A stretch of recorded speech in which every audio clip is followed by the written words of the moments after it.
So good morning mga guys, yan pang-alim na araw na natin itong ating tubig. Yan guys, yan mula na gana tayo guys, gumawa tayo ng vlog sa ng Dayami guys. Yan okay na okay pa guys. So ang linaw at ang ganda ng tubig guys, gold.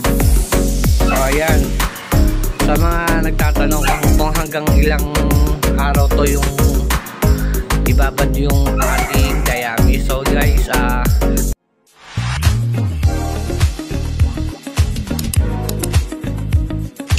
pang-anim na araw at good pa rin. Parang hindi siya parang bagong lagay lang siya guys. So ayan guys, ayan ito yung mga Dayami na to guys. Binabad ko muna, tapos pagkatapos ko ibabad ng 2 araw, inahon ko para hindi siya mangamoy. So ayan, para kung sakali naman natin ilalagay natin, kasi nung galing na siya sa linis, binabara na natin siya, pwede na natin siyang ilagay sa pan. So ito guys, ang linaw dito guys, grabe, kitang kita yung ilalim. Yan, 6 days na rin yan guys, magkasabay lang yan nilinis ko. Yan guys, ang ganda ng tubig, quality talaga guys. Linaw Kaya tinan mo yung guys, yung palay, yung una nakalutang yan guys, ngayon nakalubog na. So nagtatago talaga sila guys. Yan, nagtatago sila, gumagawa sila ng bayan. Hindi sila nag-aaway guys, hindi sila nag-aaway. Yan, sila nag-aaway, dyan lang sila. Ayun sa dulo, hindi sila nag-aaway. Kahit walang PVC yan guys. Yan, ayan ang maganda sa Dayami mga guys, kasi kaya lang naman talaga sila nag-aaway dahil nag-aagawan sila sa PVC. Pwede naman natin lagay yung PVC kapag may itlog na guys, pero kung wala pa namang itlog guys, mas maganda yung walang PVC guys, kasi para mas mabilis sila makapagparami. Ayan, ganyan lang guys, okay na okay yan guys. Kaya sa mga nanood at nagustuhan nyo ang aking video, palike na lang ng aking YouTube channel, pa-subscribe, Boy Tandasma mga guys. Guys, ang laki pwede pa hawakan. Ganito kaganda yung ating red super sayang crayfish guys, hindi masyadong maselan. Ayan, ang lalaki nyan guys, ang laki nyan guys, laki ito yung tinatawag nating red super sayang crayfish. Kaya sa mga gusto ng red super sayang crayfish mga guys, yan, PM na lang ako guys. Quality tong mga big size natin guys, at pa-itlogi na rin to, mga ganyang kalaki. So yan, mga napag-breed na yan guys, ang laki talaga guys. Grabe, ang laki na yan ang pallet ko guys. 5'9" yung ating height kumbaga malaki na yung braso ko, pati yung malaki yung pallet ko, pero ang laki niya talaga guys.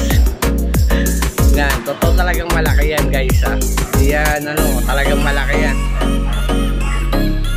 5 to 6 inches yan. Yan guys, kaya sa mga gusto ng red super sayang crayfish mga guys, PM nyo na ako. Huwag na kayo patumpik-tumpik pa. Yan guys, yung ating tiyanak. Ayan, nag-aabang na, akala kakainin Pulang pula yung ating red super sayang crayfish. Ayan, so ibalik na natin siya guys. Yan lang sila, hindi sila nag-aaway kahit malalaki yan. Kasi guys, ito lang naman ang dahilan kaya bakit sila nag-aaway, dahil dyan PVC. So sa railings kaya lang tayo naglagay niyan, dahil hinarang nga natin doon sa filter natin, kasi inaabot pumapasok doon kaya hinarang. Pero nasa inyo yan kung gusto nyo maglagay o wala, nasa inyo na po yan. Pero sabi sa akin guys, kung breeder o railings, puro Dayami lang. Pero yung filter nyo, kung wala naman kayong filter, puro ganitong oxygen lang, huwag nyo na kayo maglagay dito. Kung may filter kayo, napapasungan ng dumi ng mga talahib, lagyan nyo na ganito kung gusto nyo. Sa inyo na yun guys. So ayan ang ating mga value. Ito yung natala sa ating trailings. Magkatapos ng ating dilubyo nangyari sa buhay natin guys. At marami pa rin naman sa ating natira. Yan guys. Sa 70% guys na nawala. 30% pa tayo natitira. So ayan. So ito yung ating mga 1 month. Yan guys. Lalaki na oh guys. Yan, malalaki na sila. 65 piraso to guys yun dito. Binilang ko na to guys. 65. Ito hindi ko pa bilang kasi na ang dami nito guys eh. Nasa 400, 300 to guys. Dami sa mga corals guys, sa kapasok pati dito. Sa mga halaman guys, mga ugat sa taas guys, marami. Sa ibabaw. So ito yung ating mga breeder, mga may itlog. Hindi natin magagamit yung ating PVC mga guys kapag may mga itlog na. So ating mga isda, yan. Ating snow white, yan, itlog. Ating isda yan guys. Ating tilapia guys, ang laki na. So ayun nga ulit, sa mga wala pa, yan na lang. Hi Chana. Hi. Gutom na kayo? Gutom na yung mga Chana natin. Kailangan na natin bumili ng isda. Sa ating mga taguro yan, oh, may mga diameter at saka may PVC. Gusto kasi nila nakatago lagi yung mga ARC. Kaya nilagyan ko muna ng PVC. Kasi paitlogin na po sila eh. Yan na po. Kaya ako naglagay ng PVC kasi guys, mapaitlog na yan. Pero mga ilang araw na natatanggalin ko na yung mga PVC na yan guys. Mga 2 araw, 3 ganyan. Kasi guys ano eh, kukuhain ko lang dyan yung mga paitlog na guys. Ilang mag-isang buwan na kasi yung mga nag-breed dyan eh. Para makapag-itlog. Kaya mga ilang araw tanggalin ko na yan mga PVC na yan. So ayan guys. Ayun guys oh, mga nakuha kong itlog yung mga taguro natin. So ayan, sa mga wala pa uli, at magandang umaga. So ang ganda ng sikat ng araw. So ang ganda ng morning natin. At maraming nag-PM na sana ay iba makakuha na.